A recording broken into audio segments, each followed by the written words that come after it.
Thank you very much for coming. We are meeting with candidates for the 17th Legislative District, position number 2. I'd like to welcome incumbent Paul Harris and challenger Chris Rockhold and challenger Richard McClusky. Sir. Forgive me if I screw up the names. That's Get perfect. the names. Just so you know, we are videotaping this for use on our website. And then I believe that, as Scott mentioned, Jody Campbell, a member of the editorial board, will be joining us shortly, hopefully. I am Greg Jane. I'm the editorial page editor here at the Columbian. I will be monitoring or leading the meeting. We'll try to keep answers to the point and on track, and we can keep it moving, but hopefully we'll get into some good discussion as well. I'd like to start with, we'll go around and briefly tell us why the people in your district should vote for you and what you would bring to the legislature. We'll start with the incumbent, Paul. I think the 17th is an interesting district, very swing district. I have a Democrat seatmate. I think it's really important in the 17th to listen to the constituents, to write good policy that will impact all the constituents and not be self-serving to one side or the other. So I think basically to me it's creating good policy, or to not be creating too much policy is the reason I'm running. I've enjoyed serving the people of the 17th District and hope to be able to do that some more. Great, thank you. We'll go to Richard. Yes, again, my name is Richard McClusky. I'm running because I see so often at many levels of government, so often people want to tear down what has taken centuries to build up. Our government is here to provide for the people. That's its sole purpose. It's not there to do anything other than that. Provide security, provide opportunity to relieve the suffering of those less fortunate. And now we are looking at a situation where many people run for office and are elected to office who want to tear it down, who want to say nothing but no, and to eliminate the opportunity of people to be all that they can be. I will be there for the people, to represent the people, specifically paying attention and soliciting their input as often as possible and as much as possible. I am running from a position of great empathy and great concern and great compassion for my fellow human being. I think in many cases that also is quite unique. That compels me to run. I basically have no choice not to. Things have gotten to a state where it's time to turn things back toward the people's benefit. Thank you. Thank you, and Chris? Yes, I've been a resident, fortunate enough to be a resident of Vancouver for the last 14 years. And to me, watching politics on the television and watching what's happening in our nation, in our state, and our community, I feel like politicians have become detached from the people that they serve. And I decided to run because I was tired of yelling at my television set for a better explanation. And I felt like neither the Democrat nor the Republican Party best fit my interests or my goals, which is to preserve liberty first for everyone, not just special groups, and also to make government live within their means. It seems like there's never an end to the amount of money that the legislature asks for, and I believe government should live within their means, and I want to bring that ideal goal of personal liberty, fiscal responsibility to Olympia. Well, if you just real quick, if you won, who would you caucus with? That's an interesting question because I've been asked. So far, I've only been asked by the Republican Party to caucus with them, and it's one of those decisions you have to make when going in. So, well, which group am I going to caucus with? At the moment, there are a lot of Republicans that are doing good work that I see in the legislature, and I would be comfortable caucusing with them. Are there any Democrats doing good work? I'm not saying there aren't Democrats doing work, but I've been paying attention a lot to Republican voters, the Republican votes in the legislature. Okay, thank you. No, I was going to ask that. We'll start with Paul. You say, as many people in the legislature do regarding McCleary, that we should fund education first. So what gets cut? I don't know that anything has to get cut. I think if you read the McCleary ruling, it talks about reforms, and it's funny how we always go to the money side of this. I will not raise taxes to fund McCleary, and we do not need to raise taxes to fund McCleary. We'll have some marijuana money, as I was talking out front. I don't know how much. If you listen to the forecasters, anywhere from 100 million to 500 million. So it's going to fall within that parameter somewhere. Realizing also that we gave education $1.5 billion in last session. I want to see some reforms from education. I just find it odd that the Supreme Court is banging our heads against the wall when they're not looking at the reforms that is also stated in there. We need reforms, similar to transportation. Transportation would like to have some more money. I'd like reforms in transportation also. But I think it's very similar. We can get more money into education, absolutely. Quite a bit more money without raising taxes. There's funds out there through the marijuana initiative that has passed.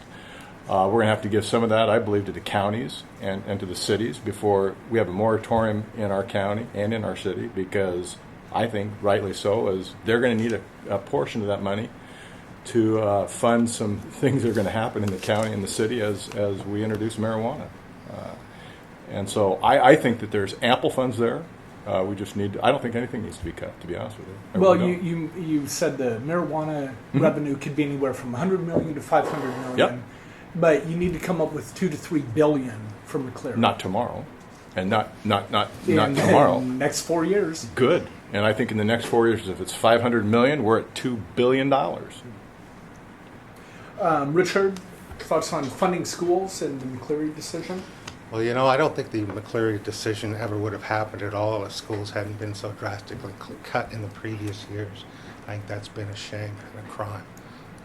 At the same time, those cuts were being made to education. The tax breaks and tax advantages given to major corporations have gone up. By some estimates, tax breaks for multinational corporations that operate within the state total 10 times as much as the McCleary deficit.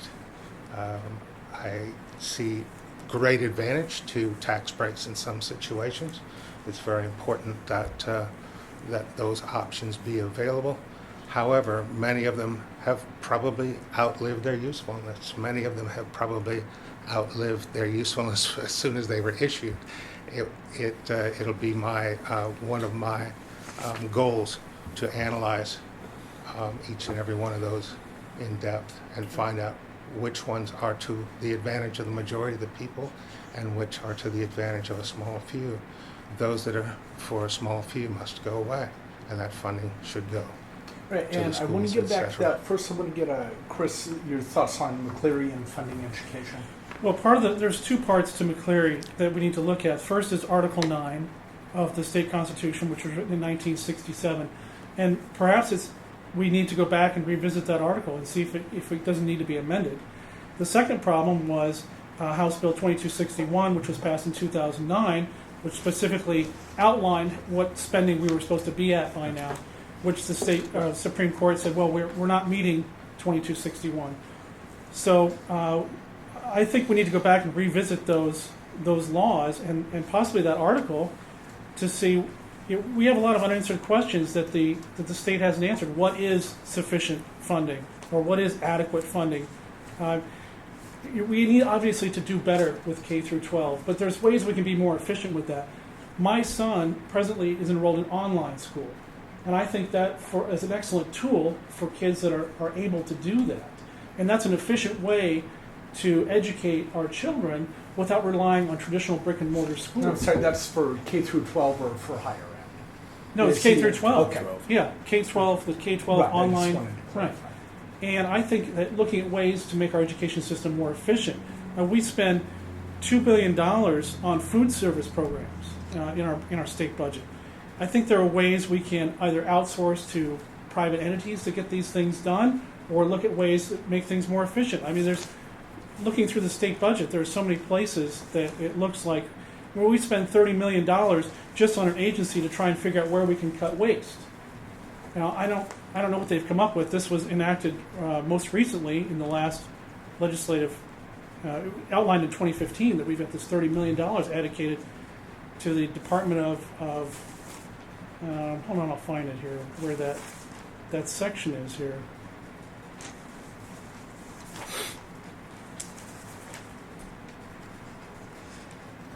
But there's a lot of places. We have to also address the problem with unfunded pension liabilities, which is going to be almost $6 billion. So there's a lot of places I believe we can cut waste and look at if we're spending the money efficiently.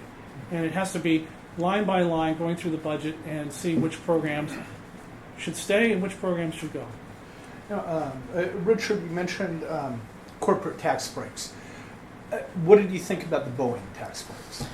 I didn't get a chance. I wasn't in the legislature when that went through. I understand that not everyone was comfortable with it, and that there's probably a substantial amount of that was absolutely unnecessary. How would you have voted on it? It's difficult to say without reading it. I haven't read it, so I would not say.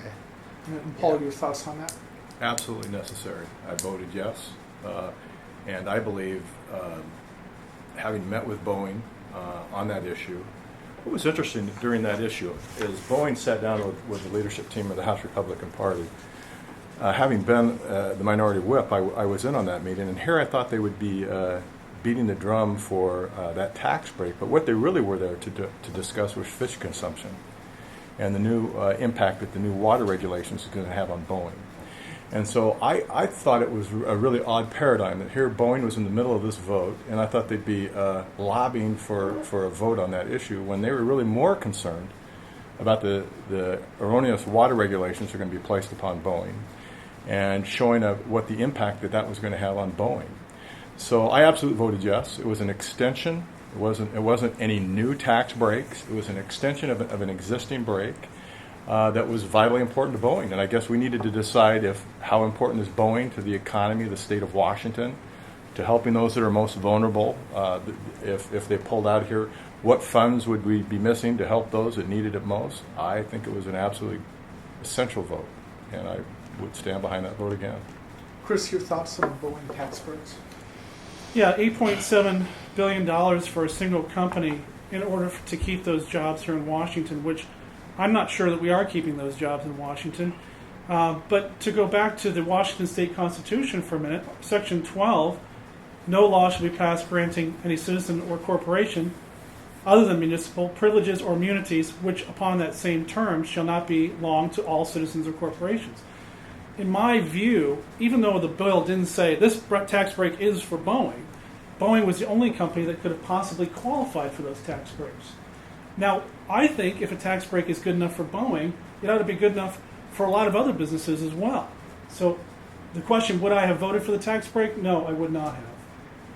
And I would have argued on constitutional grounds, and I also would have argued that we need to look at our tax structure in general and encouraging all businesses to invest in Washington, not just one particular industry.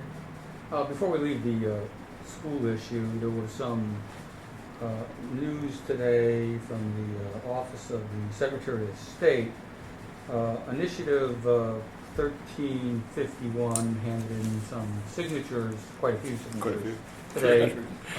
Over 300,000, so it is almost certain to qualify on the ballot. And Initiative 1351 would direct the legislature to allocate funds to reduce class sizes and to increase staffing support for K through 12 students.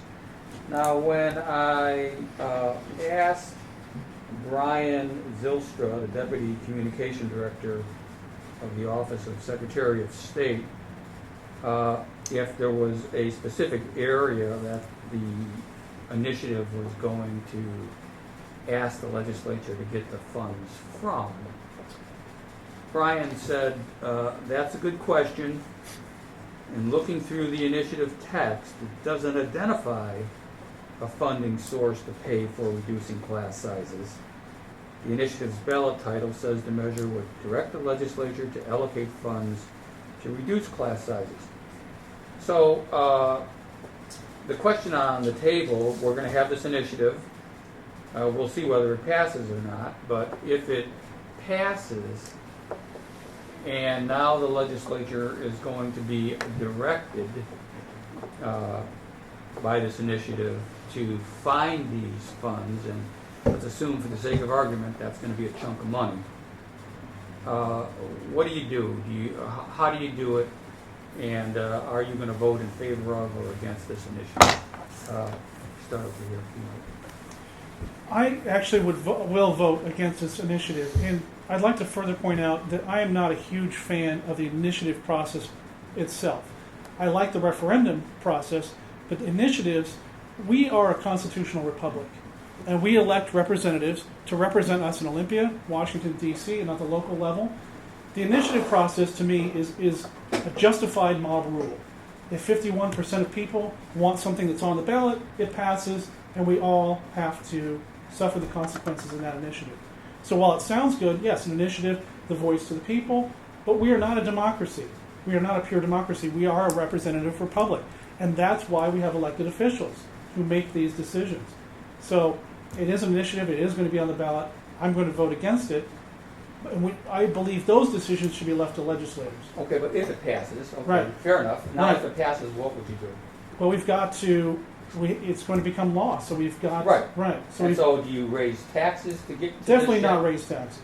Okay. Look at programs we can cut, or other programs where we can, perhaps we can move money in the education budget that would allow for smaller class sizes. So potentially, what you've got going on here is you got the McCleary decision.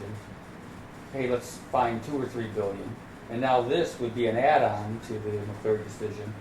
I assume it may not, but at the end of the day, it is directing a specific amount of money. But yeah, you're right. I mean, it might be trying to be folded into the McCleary decision, but it seems like a lot. Anyway. Your view on this particular initiative, you vote in favor of or against? As I understand it, the initiative that I read was primarily aimed at more than reducing class size, but literally changing the teacher-child ratio by hiring more teachers, by putting more teachers in the Right. classroom. And the teacher-to-child ratio is critical to a child's good education. Children don't learn by administration. Children don't learn by offices and school buses. Children learn from teachers. I support the initiative. I support our teachers. If it means cutting in administration, if it means cutting in operations, that's important.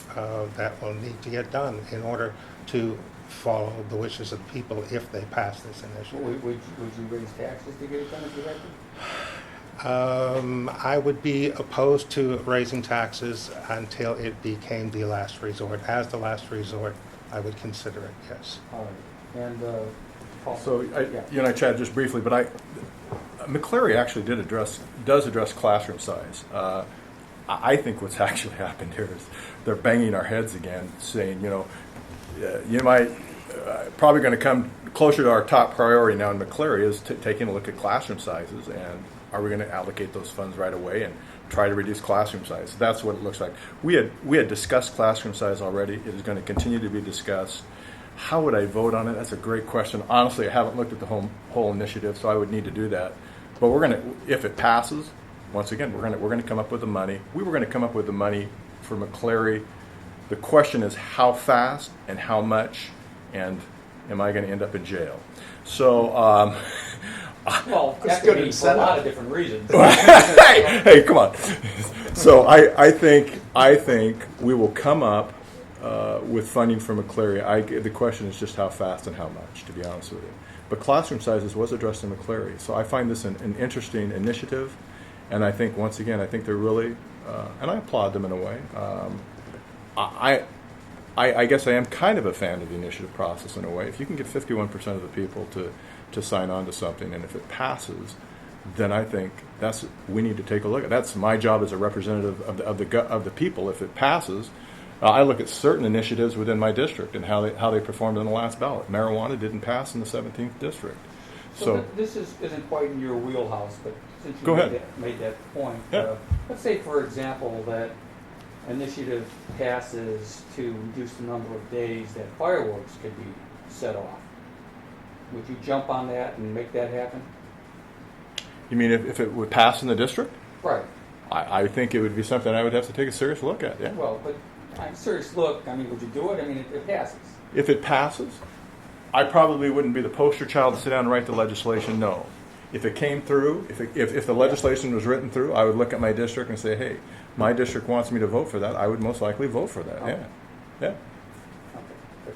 But if it was like a 50, you know, No, 51% now. 51%, I probably would be there. You're right, I probably would. But that's how the 17th works in my mind. It's a very, Right. very swingy district.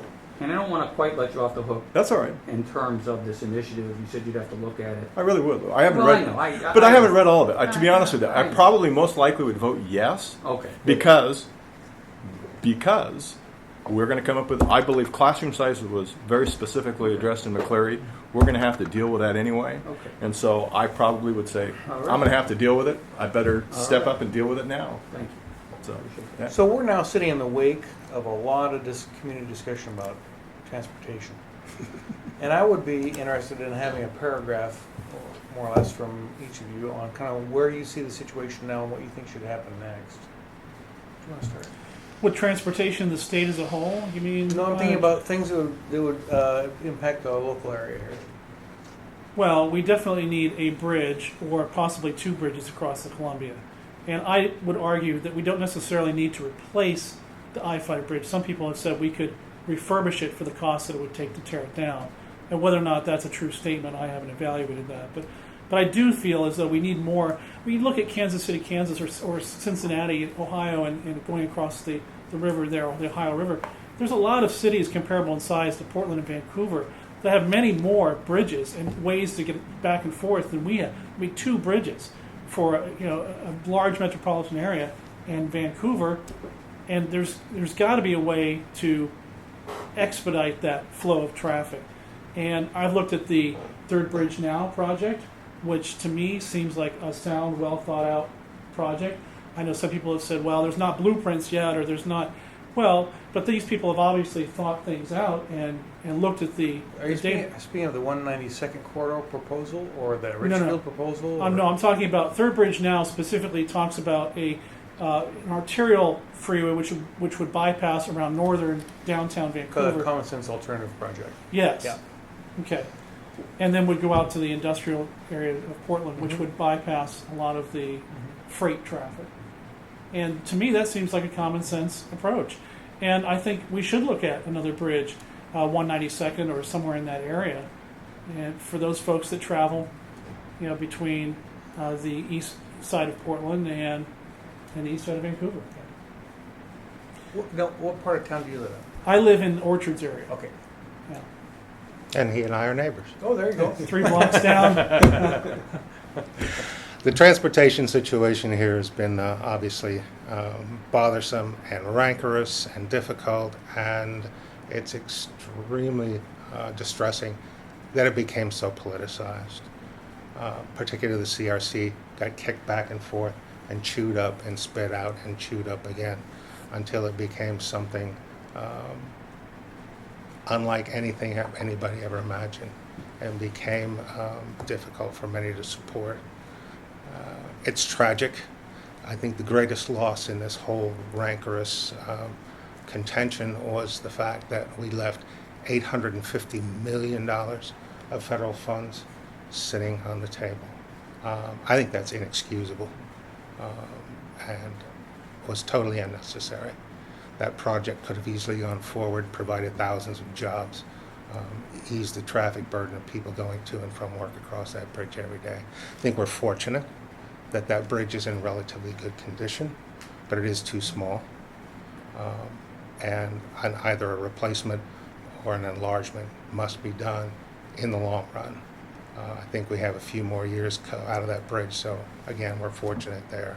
But I think the biggest point is that people let it become a matter of contention beyond all rationality, and we lost out on a great funding source for needed transportation and area improvement as well. So you would have pulled the trigger on the CRC as it was proposed in that process. I would have, And yes. I'm not sure, we talked a little bit about Sure. the kind of general direction you're going now in the wake of what happened, but would you have supported the CRC project as it was proposed? No, absolutely not, because it demanded that we put light rail as a component of the CRC. Okay. And there are several reasons why I don't like light rail for Vancouver. I don't think it's a good fit for Vancouver, and I think the citizens of Vancouver agree, the citizens of Clark County agree, that it's not something that we want to spend our money on. And in addition to the CRC as it was proposed, I'm also not a big fan of the bus rapid transit on 4th Plain. I think there are other ways to spend that money which would be much more efficient. So I am opposed to both of those, just because there are better ways to spend the money. We could develop a much better, efficient bus system that would eliminate the need for the BRT. So. Okay, Paul, remind us, or how are you seeing it now that it's in the rear view mirror? And Well, I was a no on the CRC. and that was because of the light rail, or That was, because, well, yeah, because once of- again, I just find it odd that you're right, we had $850 million of supposedly our transportation dollars that came. I'll never forget the meeting with U.S. Secretary Hood, who came up and bullied the legislature and sat down with all of us in a room of 26 and told us how thankful we should be for that transportation dollars. And my first question, oh, good. So I thought it was transit money, but you're telling me it's transportation dollars. Now I'm excited. Well, it's not really transportation dollars, it's transit dollars. Once again, take a look at how poorly we siphon off money that comes from our gas tax, and it ends up in not in a true transportation form.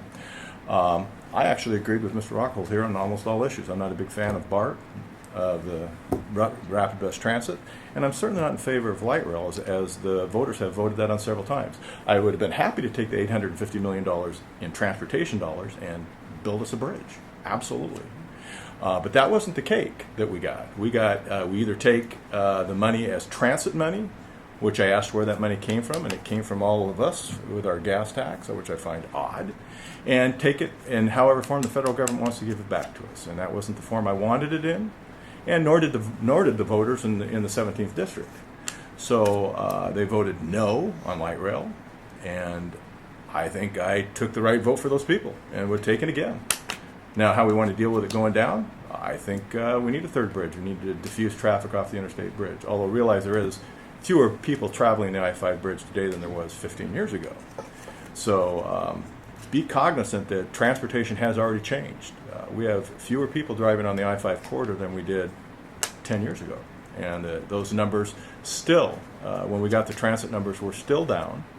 And I think it reflects our society in general. So that bridge has been deemed safe for another 50 years. We need another bridge. I would wholeheartedly agree. So could you help me out with the source on that?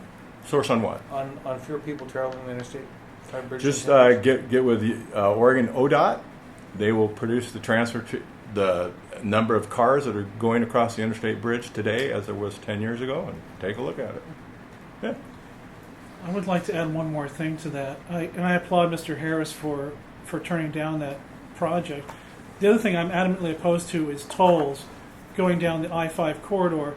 We, myself included, we spend a lot of money paying income taxes to Oregon, to drive to Oregon to work, to pay their income tax, and then drive back home.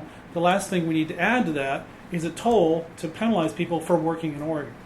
And I think we already have enough of a penalty for working in Oregon. So I don't see how adding tolls to that mix is going to help anybody. Let me ask, and I'll ask this to all three of you, although I do think that this might be a principled view of conservatives. But let's talk a little bit about user fees. And my view of a conservative viewpoint would be that we should stop charging everybody for things And we should start having those who use a specific element, we should charge them essentially a user fee. A simple example of this would be if you're playing tennis at night. You know, rather than charging the entire community to turn the lights on, you put a meter there and you have the user plug quarters into the meter to turn the lights on. It's a user fee. Now, when it comes to tolls, from a user fee perspective, it makes sense, I would think, from a conservative viewpoint or even a libertarian viewpoint, that you should charge those who use the service, not those who don't use the service. So how does that mesh with the idea that you're opposed to tolls? Well, we already pay fees every time we fill up our gas tank. We pay gas taxes, which go into the transportation budget. We pay license plate fees. There are all sorts of taxes associated with things that we buy already that are associated with traveling. Diesel fuel taxes, diesel trucks. They pay for taxes for they pay over the road fees. They pay weight. But you would concede that's not enough. You have to concede that, otherwise the federal government is stashing money into a hole someplace and giving themselves big pensions. I mean, you would concede that there's not enough money with all of these things that you're talking about. So if there is more needed money, why not use a user fee? Well, because we need to look at where the money is going. I personally don't like the idea of everybody in Washington State throwing all of their tax money into a big pot and then seeing the majority of that money go to Seattle for projects that, or for an outdated ferry system, or for a tunnel under Seattle that has been stuck for goodness knows how long. The big project there, the Bertha, whatever, that drill. So I think we should look at trying to develop a way or a system to make those dollars more local. Well, essentially, though, do you agree with the user fee? We all pay fees already. We pay our gas taxes. If it was that simple, if we could say, yes, I'm paying for a fee every time I use something, but I wasn't getting hit over the head with other taxes. Okay, so you philosophically agree with the user fee? Philosophically, yes, but okay. But if we're going to go to a user fee system, we need to get rid of the other. Okay. Yes. User fees? User fees are regressive. The median income is in the low 20s here in this region. Many people make substantially less than that. User fees add up to the point where people won't be able to buy the groceries they need or the clothes their children need.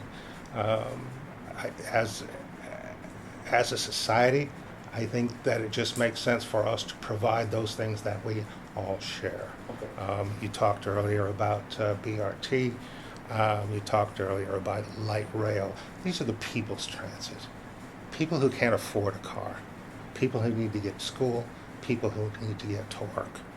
To deny the citizens of this region those tools to make their lives simpler, hopefully more comfortable, more efficient, is foolish. So you're also opposed to tolls then? I don't see the tolls make a great deal of sense. They slow down traffic, they get in the way, they're a burden. This should be a common expense. Okay. We provide this to each other as civilized human beings. I think we're about to get all three people to agree on this, but user fees? I think we need to offer basic services first. Yeah. See, I would have been okay, this might even sound really, I would have been okay with the bridge as a small user fee if it would have improved my commute time within more than 60 seconds or 59 seconds, which is what I found it odd that we were going to spend this amount of money and improve my commute time 59 seconds. It's not worth it. So what am I getting for it? I'm not getting my bang for my buck. I am not opposed to user fees. So, and then you're not. And in fact, in California, when I have the option of going on a toll road and I look at it and my Garmin says, Paul, you can get there 30 minutes faster if you want to pay $75 or $1.50. Guess what? I'll pull over and say, hey, I think I'll pay the $1.50. I'm going to get there 20 minutes or 30. My time's worth that. But that wasn't what was happening here. What was happening here was I was going to be charged 100% more than I pay now, which is nothing, and I was going to get there maybe not any faster if you believed. So it was erroneous. Well, let me just pose this question slightly differently Sure. to try to get to this maybe a different answer. Let's assume for the sake of argument that bridge is about to collapse. I know it's not. Okay. But let's assume for the sake of argument that bridge is about to collapse. And somebody says, okay, now we need to build a new bridge. It's not going to increase the speed of your time to get from point A to point B, but we need a new bridge, and we need to put a toll on it, regardless of the fact that you're not going to get there any faster, but we need the bridge. Would you approve a toll under that scenario, that the bridge is necessary, and I agree that tolls are necessary to help build it? Well, once again, I'd come back to LaHood and say, well, first off, where'd you come up with the $850 million? No, I understand it. No, I think that's reform. Once again, I think just as we were discussing earlier about reform in our transportation, we got ferries that list, we got pontoons that sink, we've got a drilling rig that can't drill, and you want me to just arbitrarily say, here, I'm going to give you more money into a frickin' broken system? I don't think so. I want reform first. I want to know why you can come up with $850 million for light rail, and you can't, if the bridge is going to fall in, LaHood, you better come up with $850 million. You told me that project is the most significant importance in the western United States, and you can't come up with any money for it? Really? Really? I doubt that. I doubt that it's, and if you're telling me that, it's going to be even more significant tomorrow. Maybe he cares about people who don't have cars. Maybe he cares about people who don't have cars? Cars, yes. There you go. Okay. Well, then build a footbridge. I don't know. Let them walk. Paul, Yeah. you advocate for, quote, laws to prevent the spread of Seattle-based wage and employee rules to areas outside of Seattle. Absolutely. First of all, shouldn't that be up to the local jurisdictions? I don't know. There's a lawsuit on that right now. Well, I think we ought to wait and see. I think the city of Seattle is being sued for that, actually, as we speak But today. isn't that up to Seattle? Are you talking about statewide laws to prevent the spread of Seattle-type wage laws? You know what I find odd is we have the highest minimum wage in the United States of America in our state. The highest. California just passed a law yesterday that in the year 2015, they will be at $9.50. I don't know that we have a minimum wage crisis in the state of Washington, of all the states. But again, for the Seattle minimum wage, shouldn't that be up to Seattle? Well, there's a part of me, actually, I guess you're right. The part of me says, I hope Seattle raises their wages to $30 or $40 an hour if they want. It'll just force jobs down here. So I guess if we're going to look at it that way, I guess I should let Seattle just raise their wage as high as they want to go. And you know what? I'll just reap the rewards of that, I guess. Richard, thoughts on minimum wage? You know, my favorite T-shirt says, I'm from the Elizabeth Warren wing of the Democratic Party. Elizabeth Warren said quite clearly that from 1958 until now, if wages had kept up with inflation and productivity, minimum wage today would be $21 an hour. I'm sure there's a bit of hyperbole built into that, but you get the point. We don't have a full middle class like we did before. We have working class people who are struggling. To deny people another $5 or $10 an hour is, in my mind, cruel. Chris? Oh yeah, I'd love to talk about the minimum wage. I completely agree with Mr. Harris on this one, that Seattle should raise their minimum wage whatever they want, and then we'll see. It'll be a microcosm of what's going to happen to this state if we raise the minimum wage statewide. And as a municipality, as a city, if they want to set a minimum wage higher than the state minimum wage, by all means, have at it. The problem with minimum wage is that as soon as you raise minimum wage, you're pushing inflation. And what happens is, so the people that were at the bottom at this wage are now at the bottom at this wage. Well, all the people who were in the middle now at this new minimum wage, they're saying, hey, now I'm at minimum wage. I deserve to make more. Okay, so now you got to give, and the unions are going to argue that, now we've got to give these people more money because now they're at minimum wage. So you pay them more. Well, then what happens to the price of goods and services? It has to go up. And when the cost of living goes up, you've just negated all of the wage raising that you just did, because now it costs more money just to pay for basic goods and services. So you've basically just pushed inflation ahead. And what happens when you do that is you rob people of their savings. As inflation gets shoved upward, people's savings get eaten away because it's not the same value that it was before the cost of living went up. So absolutely, I think the minimum wage, raising the minimum wage, is the wrong way to go. So under that theory, there should be no minimum wage. You know what? I would argue for no minimum wage, and let me tell you why. Some jobs are not worth $9 or $10 an hour, and when you set an arbitrary minimum wage, you say to all the people that would like to hire people at less than that wage, those jobs cannot exist for whatever reason. We say, well, minimum wage is $9 an hour, so any job worth less than $9 an hour is not going to be in the system. Those jobs will not be there. Now, who are those minimum wage or those low income wage designed for? They're not designed for people who are trying to raise a family of 5 or 6 people. Those jobs are meant for kids like my son, who are either in high school, fresh out of high school, people who are living at home, going to college, saving money.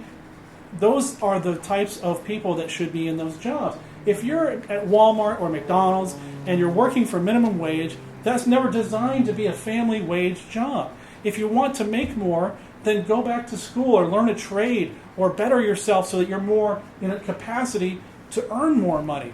Don't just stick in a dead-end job that has no skill or value, because if it did, it would pay more, and then complain, well, I don't make enough money to support my family. Education. Education is the way to get out of a minimum wage job. The owner of the McDonald's, who has the 6 or 7 restaurants here in town, he and I sat and chatted one day. He says, Paul, I don't have one person that has been with me over 1 year that is still at minimum wage. So that even this nomer that even these people who are working in the restaurant, if they're good, guess what? They get elevated. That's how you get out. You get educated, and that's how you get out of a minimum wage, a job that will never pay you what you think you. You just need to be educated in a certain field. I mean, it'd be like, I'm thinking of how you. It's like regulating the business on. I mean, how would you like it if this Benton tax is coming out on newspapers? I mean, does that make you guys feel good? I mean, does that help you to raise your bottom line because now you have another layer that you got to cut? I think it's the same thing with any business guy. You're coming in now and saying, well, $9.50 isn't enough. Now we need $10.50. Well, what do you think of that, Ben? I think by the way? I think it's crazy. I think it's another regulation on a business that should never exist. And so I think it's the same thing that we do to businesses all the time. I think we need to let business owners decide. Listen, Rockhold, I don't even know that we need a minimum wage, to be honest with you. What's sad is I hire kids to knock on doors for me for my campaign. I have 4 of them right now. I pay them $10 an hour. Pay their benefits. I pay them, they don't get benefits, but I pay their taxes and all that. And I thought, none of these kids have ever worked before. There are no jobs out there for high school kids anymore. It's a crying shame. They don't have the skills. I had to let 2 of them go. I'm on another set because very independent, have to work. I keep track of them. I have a GPS. I know where they are. And you know what? If they don't perform, they don't make it. And some of these kids come back and say, they've never had the opportunity to work. And you think if we raise wages, minimum wage, they're going to have a greater opportunity to work? Heavens no. It's sad. Our society and what we're doing just the opposite of what we need to do. These kids need to have the opportunity to work. So how do we generate that opportunity? A training wage maybe? But certainly not Meaning raise below minimum wage? Absolutely. A training wage for 90 days or 120 days?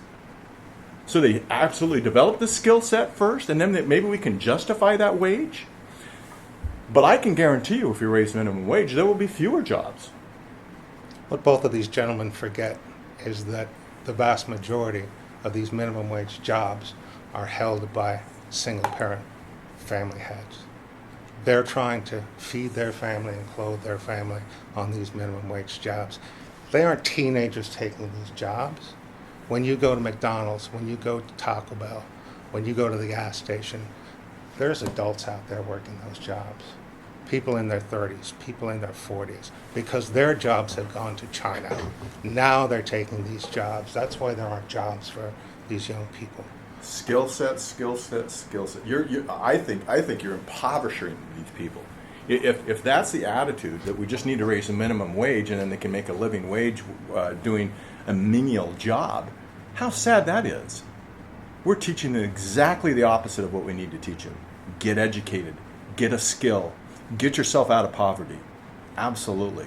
And there are tens of thousands of people in this state with college and university degrees who cannot find those upper level jobs.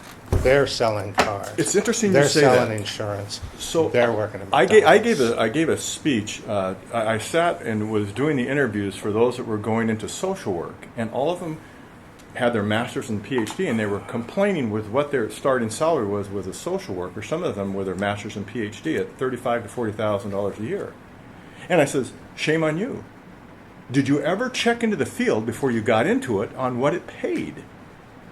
I mean, to sit there and go into a field that doesn't pay a lot and then complain about it, to me, is rather odd.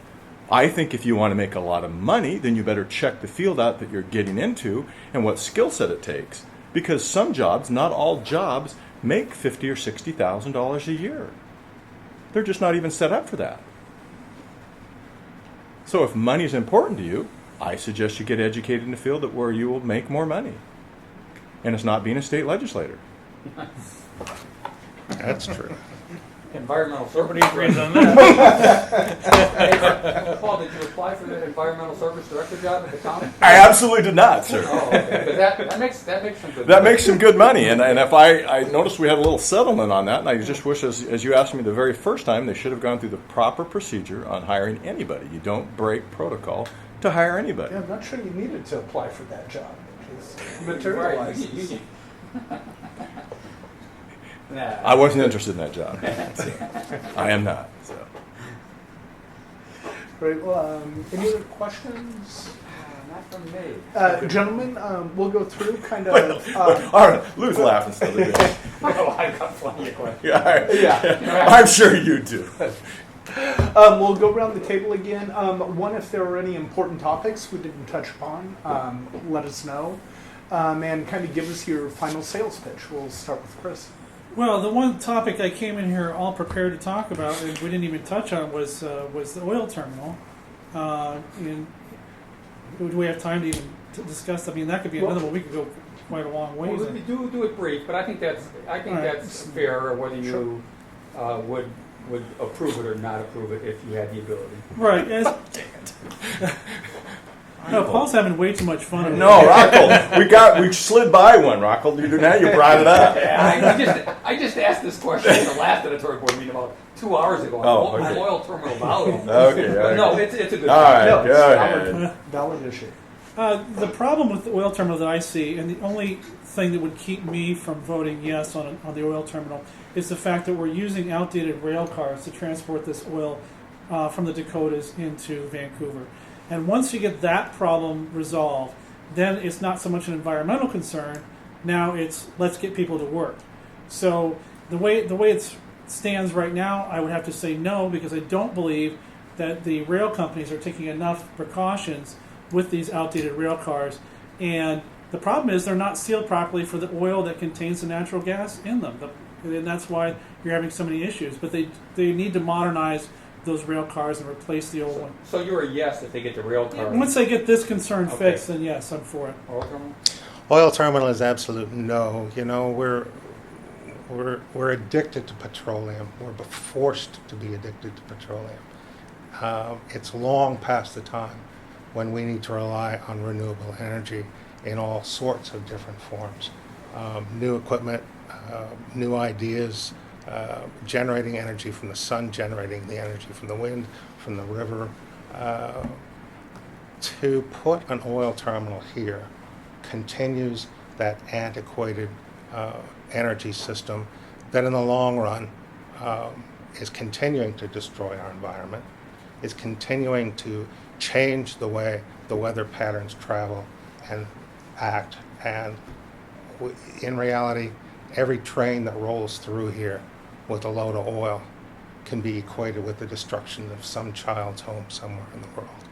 So the oil terminal is a definite no. So I would address, very similar to Mr. Rockhold, I would address the safety issue first with the rail cars.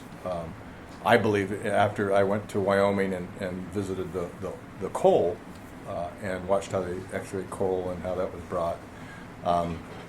Mind you, that coal has been going, I know I asked oil, but I just think it's interesting. Coal has been traveled on those train lines for 100 years and there was no coal dust anywhere. But back to the oil, I would address the safety issue first. I believe that will be addressed. Either this oil will be treated, possibly at the site, and I think there's serious talk about that. If that is treated, I have no problems with the oil terminal at all. Yeah. Maybe we could wrap up now. Yeah, good question. Then, real quick, Chris, final thoughts. I just want to thank you guys for having me here. I know that in previous recordings, meetings, you've asked for if we had any endorsements. I just wanted to mention a couple of my own. I've got the endorsement of the Clark Cowlitz Farm Bureau, the Libertarian Party of Washington State, and I believe that I would be a good fit for the Washington State Legislature. Richard? Yes, as a legislative practice, there's a concept cui bono. It's Latin for who benefits. Every bit of legislation that goes through my desk would be considered with that in mind. Who benefits? Is it the vast majority of the people, or is it a select few? Far too often, select few have benefited from legislative action. It'll be part of my job to make sure that the government works for the people. Thank you. Thank you. Paul? It's been my privilege to represent the people of the 17th, and I hope that that will continue. I enjoy the variety, the opportunities to look at each issue, to study it out, to sit and solve problems. This legislative session, I helped more people through the health exchange than I want to think about. It's an opportunity to serve the people, and I appreciate that, and I hopefully they will re-elect me again. Great. Well, gentlemen, thank you very much. Thank you very much. Thank you.